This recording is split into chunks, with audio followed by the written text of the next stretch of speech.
अ very good morning dear aspirants. Byju's के government exams prep channel में आप सभी का हार्दिक स्वागत है।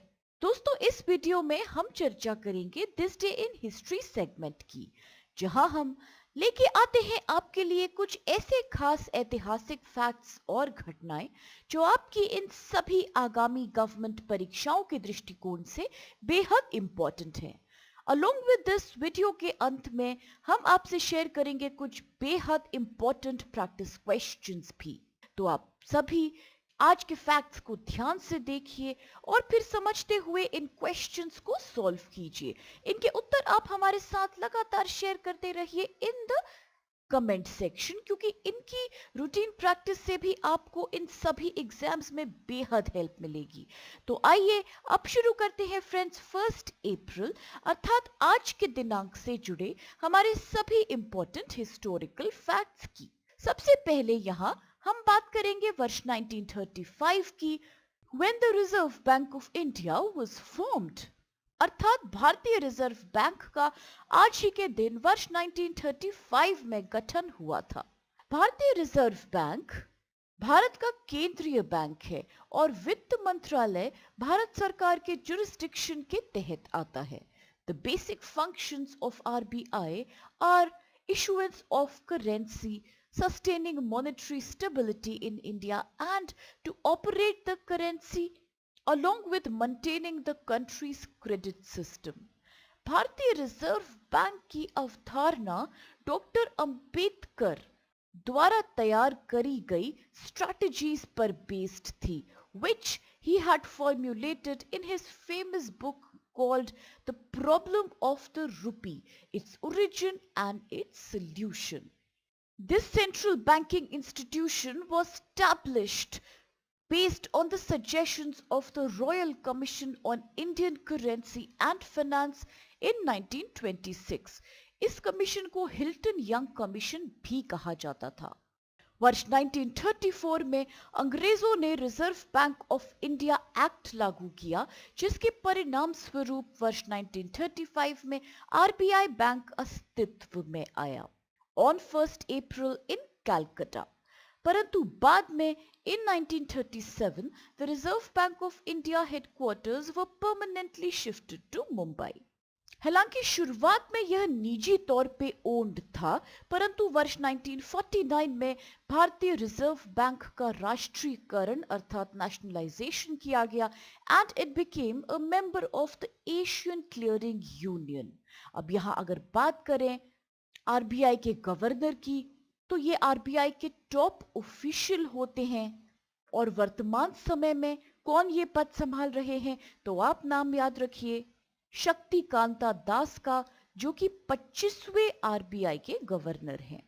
तो अब चल के देखते हैं दोस्तों आज का अगला फैक्ट कौन सा है, and it is associated with 1936 when Odisha was formed as a separate province and therefore this day is observed as Odisha Day और उत्कल दिवस।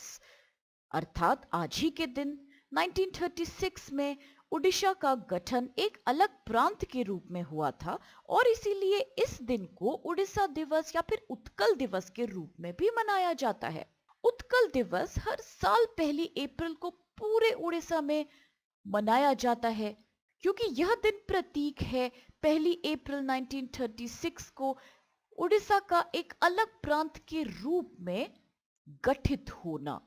Odisha was born as a separate state in 1936 on a linguistic basis।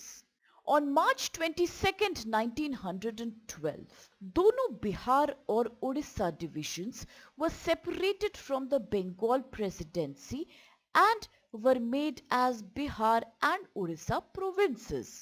वर्ष 1920 में कांग्रेस ने अपने Nagpur session में एक resolution adopt किया था for redistribution of provinces on linguistic lines. इसने उड़ीसा में कई नेताओं को उड़ीसा कांग्रेस समिति बनाने के लिए प्रेरित किया और उड़िया बोलने वाली आबादी के लिए एक अलग प्रांत की मांग करने के लिए भी प्रोत्साहित किया। On 6th April 1930, a group of volunteers marched from Cuttack to Inchudi in Balasore। Finally, 1 April 1936 को the province was partitioned into Bihar and Odisha province separately और नवगठित उड़ीसा में शुरुआत में बस 6 जिले शामिल थे। ये थे कटक, पुरी, बालेश्वर, संबलपुर, कोरापुट और Ganjam. The capital of the state was Cuttack and the oath of the office was taken by Sir John Hubback when he became the first governor of Odisha province. परंतु अगर बात करें वर्तमान अर्थात आधुनिक समय की, तो Orissa is the 8th largest Indian state now in terms of area as per the 2011 census of India. और इसकी राजधानी अब कटक नहीं रही, क्योंकि जैसा कि हम सब जानते हैं अब ये बन गई है भुवनेश्वर। तो अब इसके साथ चल के देखते हैं दोस्तों अगला फैक्ट कौन सा है। ये संबंधित है 1937 से, when the former vice president of India Mohammad Hamid Ansari was born. अर्थात भारत के पूर्व उपराष्ट्रपति मोहम्मद हामिद अंसारी जी का जन्म हुआ था आज ही के दिन इन 1937। मोहम्मद हामिद अंसारी ब्रिटिश इंडिया की बंगाल प्रेसिडेंसी से संबंधित थे।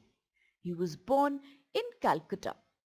Joining the Indian Foreign Service in 1961, उन्होंने सर्व किया on Indian missions to Baghdad, Rabat, Brussels and Jeddah. बाद में he also served as the Indian ambassador to UAE, later to Australia, Afghanistan, Iran and Saudi Arabia.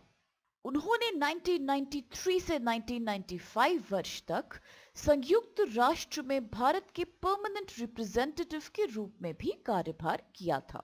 He became the chairman of India's National Commission for Minorities on 6th March 2006 और वर्ष 2007 में उन्होंने vice president के election में एक बड़े margin of 233 votes के साथ अपने नियरेस्ट ट्राइबल नजमा हेप्तुल्लाह को हराते हुए चुनाव जीता था।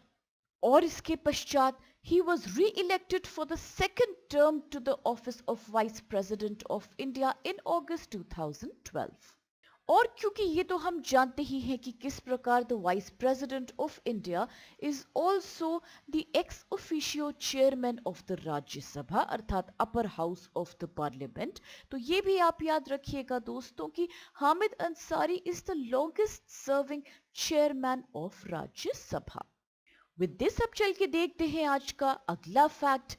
This is associated with 1973 when Project Tiger was launched by the Indian government, अर्थात प्रोजेक्ट टाइगर को भारत सरकार के द्वारा लॉन्च किया गया था। वनस्पतियों और जीवों की विभिन्न प्रजातियों के संरक्षण और रक्षा के उद्देश्य से भारत सरकार ने 1972 में वाइल्ड लाइफ प्रोटेक्शन एक्ट पास करवाई थी। Project Tiger was launched by the Indira Gandhi government in 1973 from the Jim Corbett National Park, जो कि उत्तराखंड राज्य के नैनीताल डिस्ट्रिक्ट में स्थित है।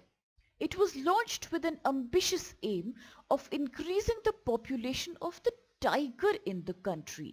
Tiger, जिसका साइंटिफिक नाम है Panthera tigris, is an endangered species in the world क्योंकि इनके प्रति लगातार हंटिंग और इलीगल पोचिंग जैसी एक्टिविटीज जारी हैं।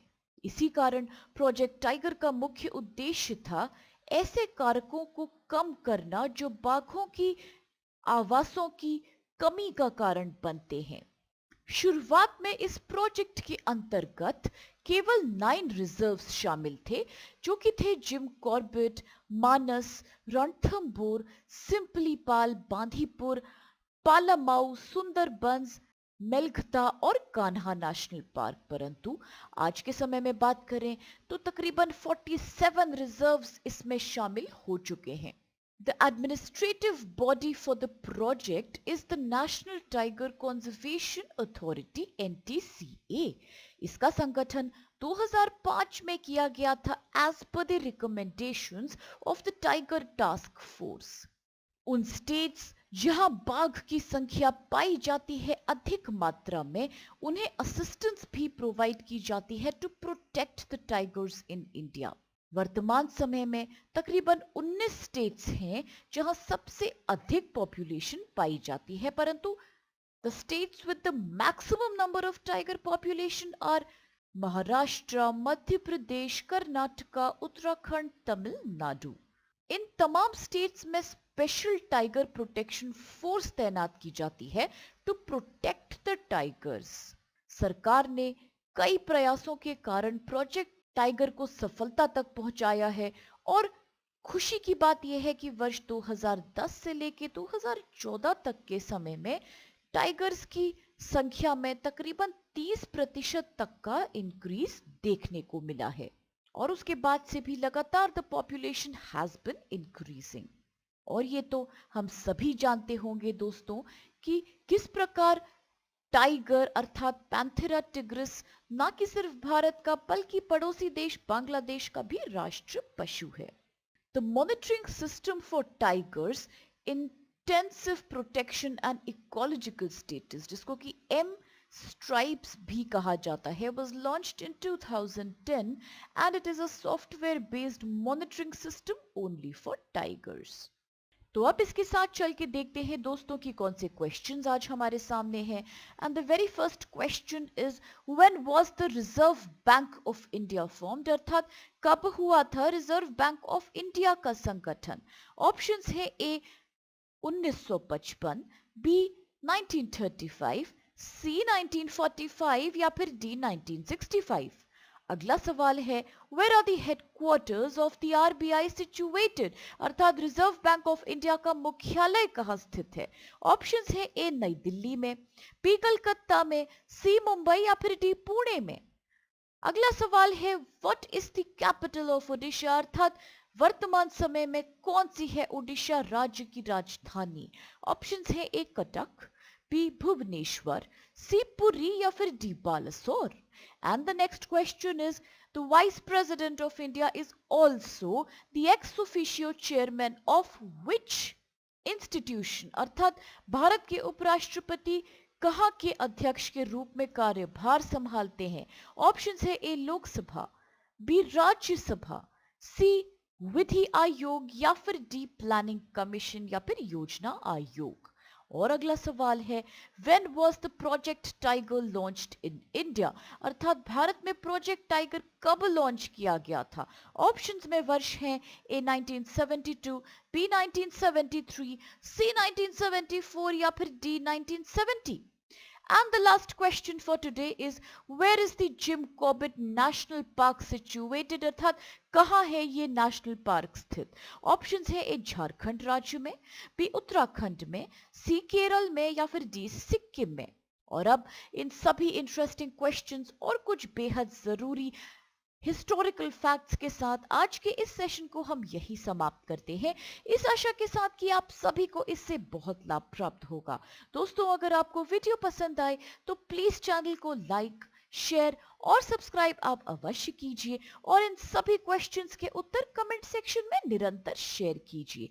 With this stay safe, stay healthy and thank you so much to all of you for being a part of today's session with us.